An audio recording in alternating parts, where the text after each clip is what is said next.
బాబాసాహెబ్ అంబేద్కర్ జన్మదినం సందర్భంగా 1TV news అందిస్తున్న స్పెషల్ స్టోరీ. ఆశయాలను ఆచరణలో పెడితే మానవుడే మహనీయుడవుతాడు. ఇదే బిఆర్ అంబేద్కర్ నమ్మిన సిద్ధాంతం.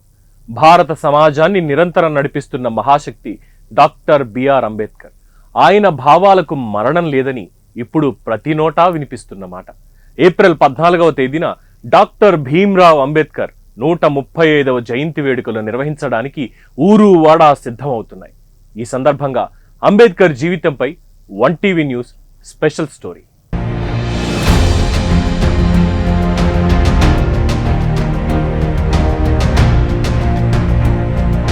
బాబాసాహెబ్ అంబేద్కర్ మధ్యప్రదేశ్లోని మౌలో 1891 ఏప్రిల్ 14వ తేదీన చివరి బిడ్డగా 14వ సంతానంగా జన్మించారు.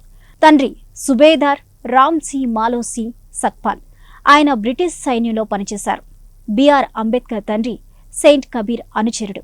అంబేద్కర్ తండ్రి పదవీ విరమణ చేసినప్పుడు అంబేద్కర్కు దాదాపు 2 ఏళ్లు మాత్రమే. ఆయనకు 6 ఏళ్ల వయసు ఉన్నప్పుడే తల్లి చనిపోయింది. అనంతరం అతని అత్త ఆయన్ను పెంచింది. బిఆర్ అంబేద్కర్ సతారాలో పాఠశాల విద్యను పూర్తి చేశారు. బాబాసాహెబ్ ప్రాథమిక విద్యాభ్యాసం బొంబాయిలో పూర్తయింది. మెట్రికులేషన్ తర్వాత చిన్న వయసులోనే 1906లో వివాహం చేసుకున్నారు. దాదాపు 15 సంవత్సరాల వయసులో 9 ఏళ్ల బాలిక అయిన రమా ఆయిని వివాహం చేసుకున్నారు. ఆ తర్వాత ఎల్ఫిన్స్టోన్ కాలేజీ నుంచి గ్రాడ్యుయేషన్ పూర్తి చేశారు. గ్రాడ్యుయేషన్ పూర్తయ్యాక బరోడా ఇన్స్టిట్యూట్లో చేరారు. పై చదువుల కోసం లండన్ వెళ్లారు. న్యాయశాస్త్రాన్ని అభ్యసించడానికి గ్రేసిన్లో చేరారు. London school of economics and political సైన్స్లో డిగ్రీని పూర్తి చేశారు. జర్మనీలో బాన్ యూనివర్సిటీలో కొంతకాలం చదువుకున్నారు అంబేద్కర్.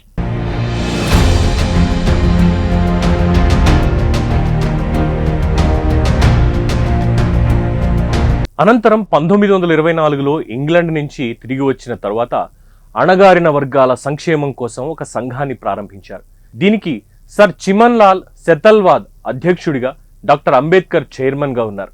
ప్రజల్లో విద్యాభ్యాసాన్ని పెంచడం, ఆర్థిక పరిస్థితులను మెరుగుపరచడం, అణగారిన వర్గాల విషయంలో వివక్షని దూరం చేయడం ఈ సంఘం ప్రధాన లక్ష్యాలుగా ఉండేవి.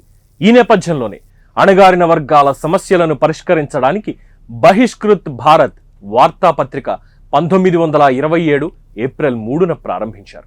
ఆ తర్వాత 1928లో బొంబాయిలోని ప్రభుత్వ న్యాయ కాలేజీలో ప్రొఫెసర్గా చేరి 1935న జూన్ 1వ తేదీన అదే కాలేజీకి ప్రిన్సిపల్గా పనిచేసిన అంబేద్కర్ 1938లో రాజీనామా చేసే వరకు అదే పదవిలో కొనసాగారు.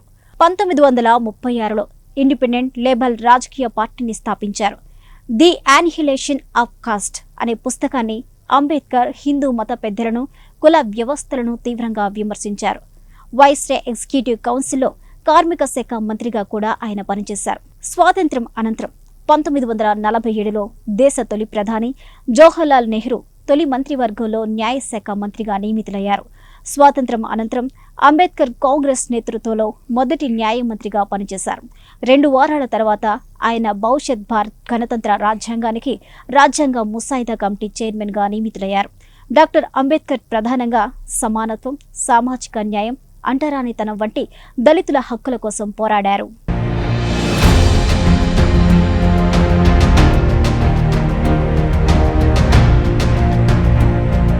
పంతొమ్మిది 1951లో కాశ్మీర్ సమస్య, భారత విదేశాంగ విధానం, హిందూ కోడ్ బిల్లుకు సంబంధించి ప్రధాని నెహ్రూ విధానంతో విభేదాలు వ్యక్తం చేస్తూ మంత్రి పదవికి రాజీనామా చేశారు అంబేద్కర్.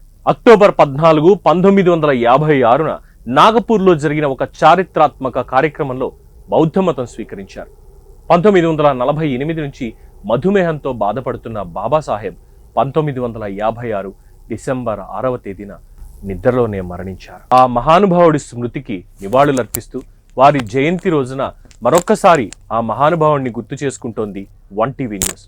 చూస్తూనే ఉండండి 1TV న్యూస్, ప్రతిక్షణం ప్రజల పక్షం.